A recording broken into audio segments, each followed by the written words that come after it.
Any questions?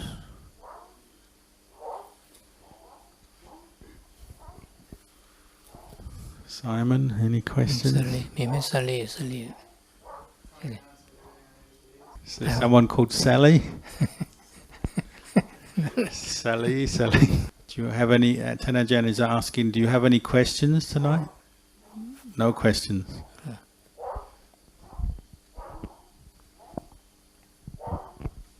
Fuk Chong, any questions? In the course of developing the practice, sometimes our mindfulness is weak and our defilements seem to overwhelm us. Is there any other Dhamma theme other than mindfulness that we can use to help us at this point? It says at those times when mindfulness is weak and one defilement or another is coming up very strongly, the quality you really need to rely on at that point is khanti, patient endurance.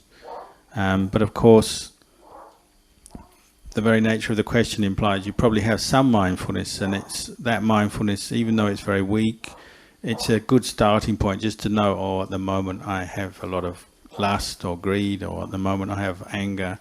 Even though you can't stop it coming up, it's taken over your mind, at least you have a little bit of awareness just to know that's where I'm at, that's what I've got.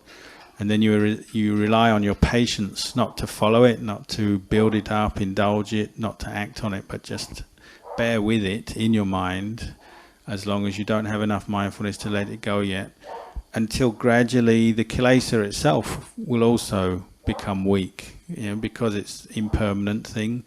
Whatever mood you have, whether it's lust, whether it's anger, whether it's delusion of some sort, sooner or later that itself will start to fade from the mind. It will weaken down, and it's at that point where it starts to weaken that you can re-establish strong mindfulness. You've been kind of like half following it along.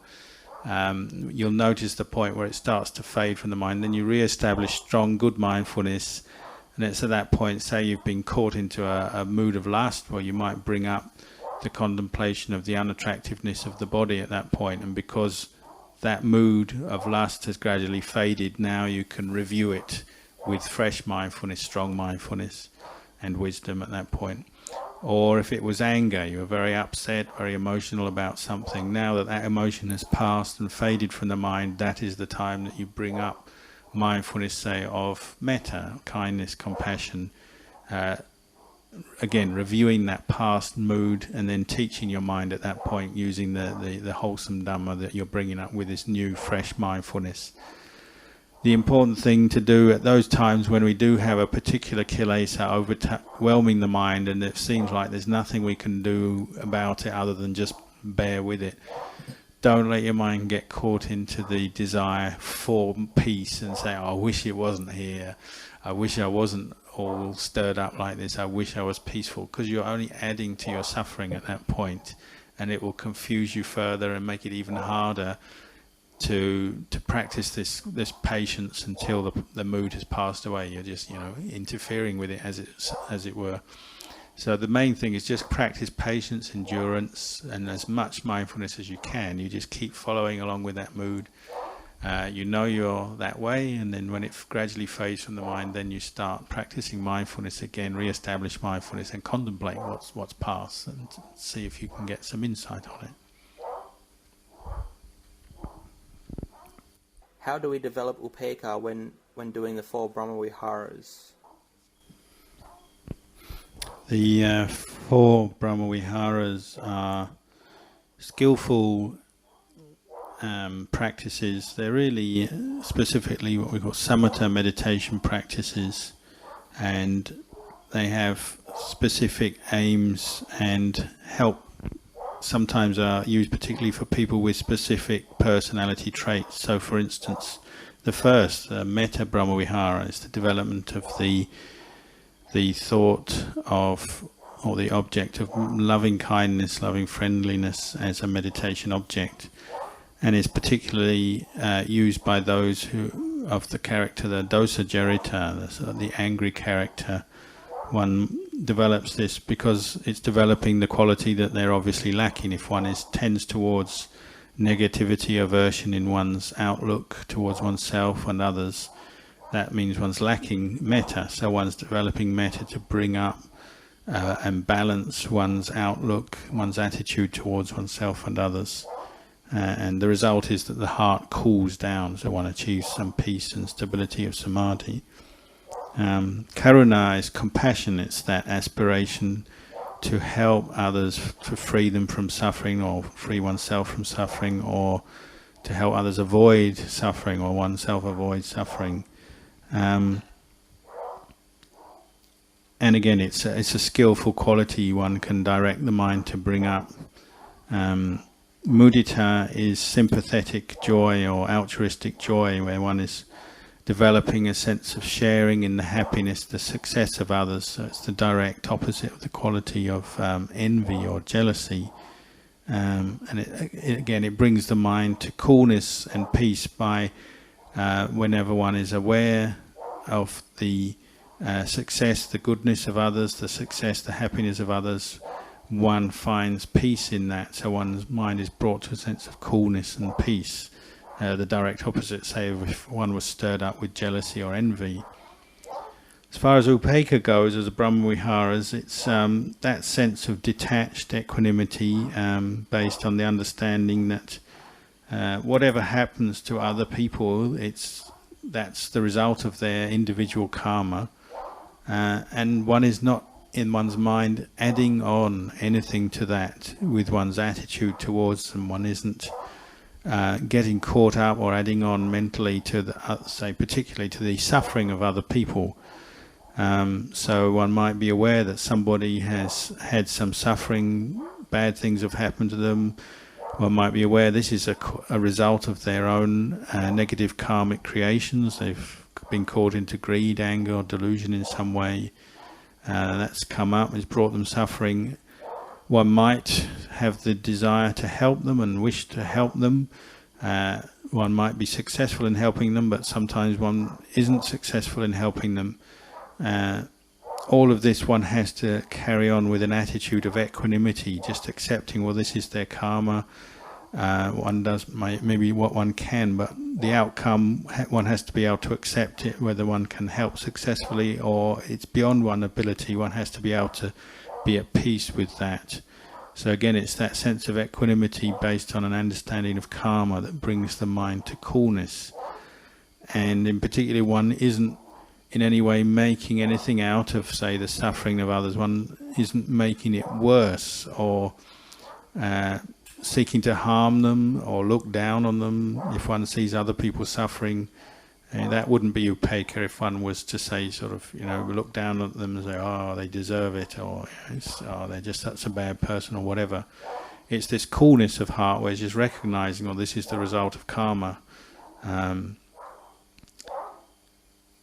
So as a practice in the Brahmaviharas, it's particularly a samatha practice in that sense, just bringing the mind to this sense of coolness where it can accept karma, each individual's karma, one's own and one's others, with equanimity and a coolness. Upekkha as a enlightenment factor, what we call upekkha sambojjhanga, is based on, particularly on insight into the nature of phenomena as anicca, dukkha, anatta, and it's in practice it's maintaining that mind, state of mind, place of mind in the middle, where it's not caught into liking or disliking, not caught into any kind of desires or preferences.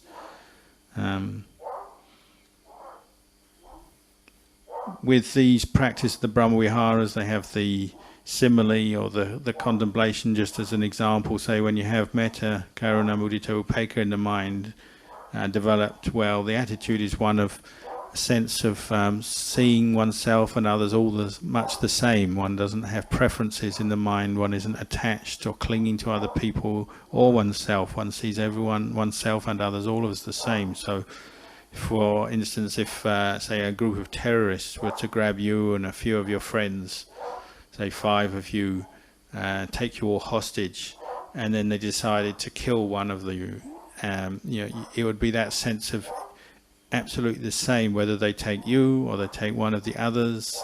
The mind would have no preferences, it would have equanimity there. That would be a good example of equanimity at work in the Brahmaviharas.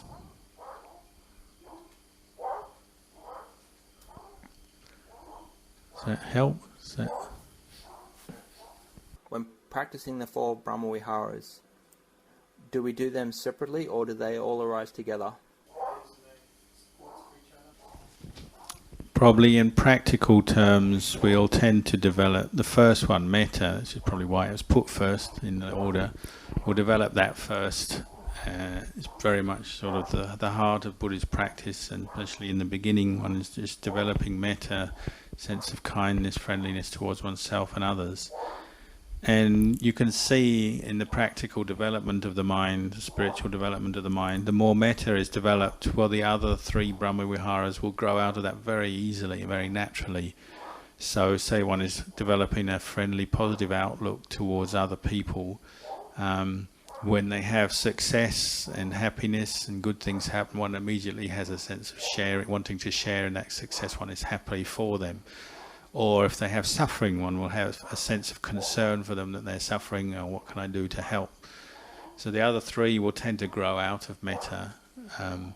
But he said at the beginning, they can be practiced individually, obviously, as individual meditation techniques as well, but they'll tend to also support and grow out of each other. The question was how to practice with painful feelings that arise during our meditation when we're sitting, pain in the legs and so on.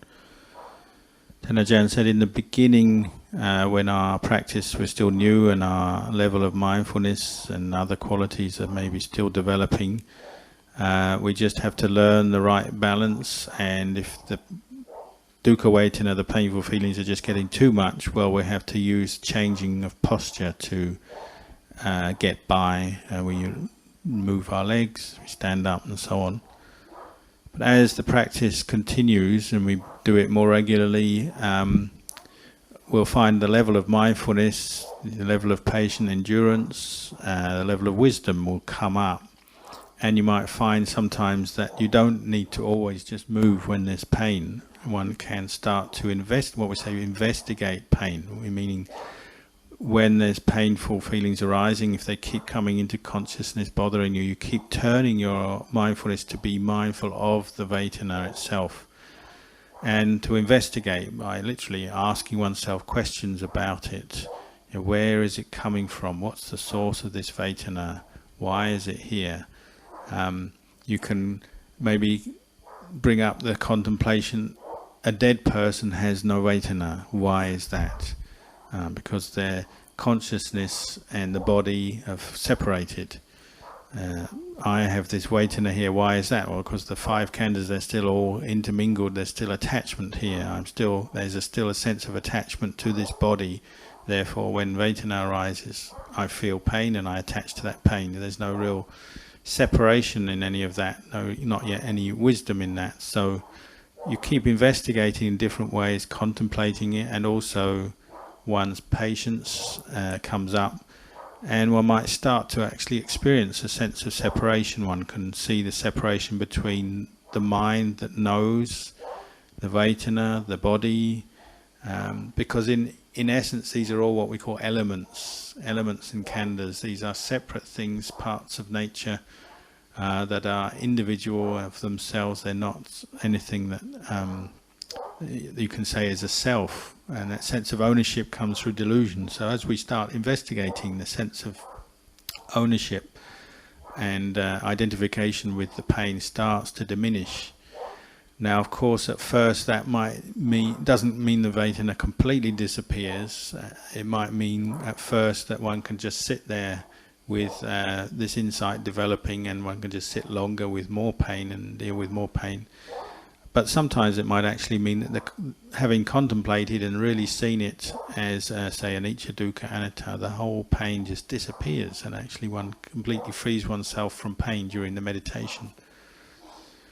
But what one will also experience is that, of course, say one might be trying very hard with mindfulness and developing wisdom during the meditation, and as one finishes, then one might find the level of mindfulness and wisdom sort of drops a bit, and then that was a lot of pain, and it all comes back, and one back to square one. One has a sense of identification with it, or not just physical pain of the body associated with sitting a long time, which is to do with the interruption of the movement of the blood and oxygen around the body. That's where sort of pain often is coming from. But other kinds of pain or discomfort could be, say, from the weather, like feelings of coldness, feelings of heat.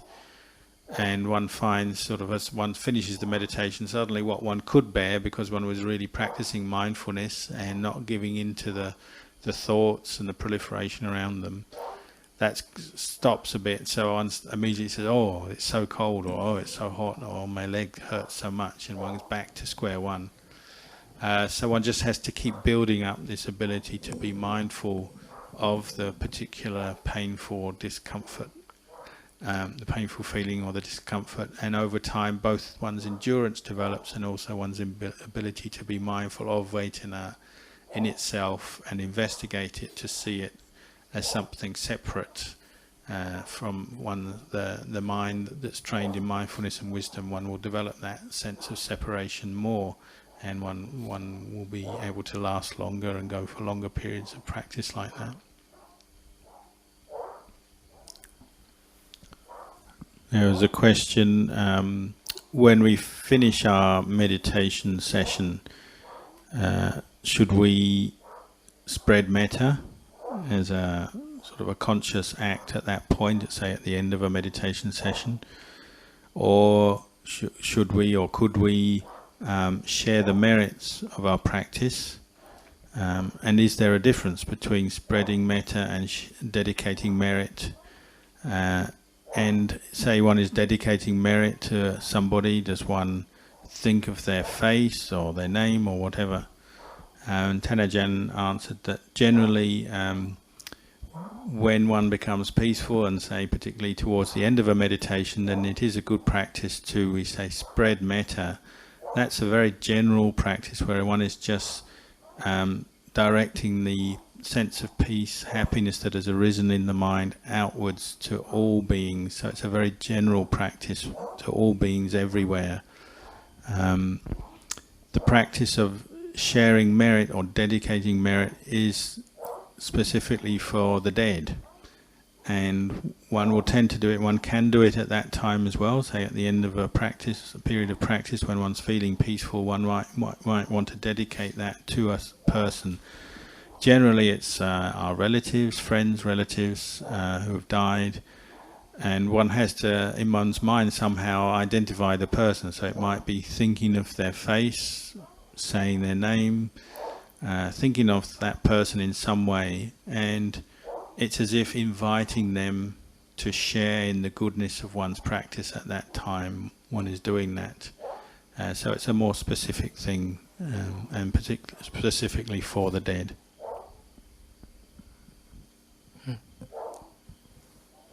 Can you share your merits with the living as well as with the dead?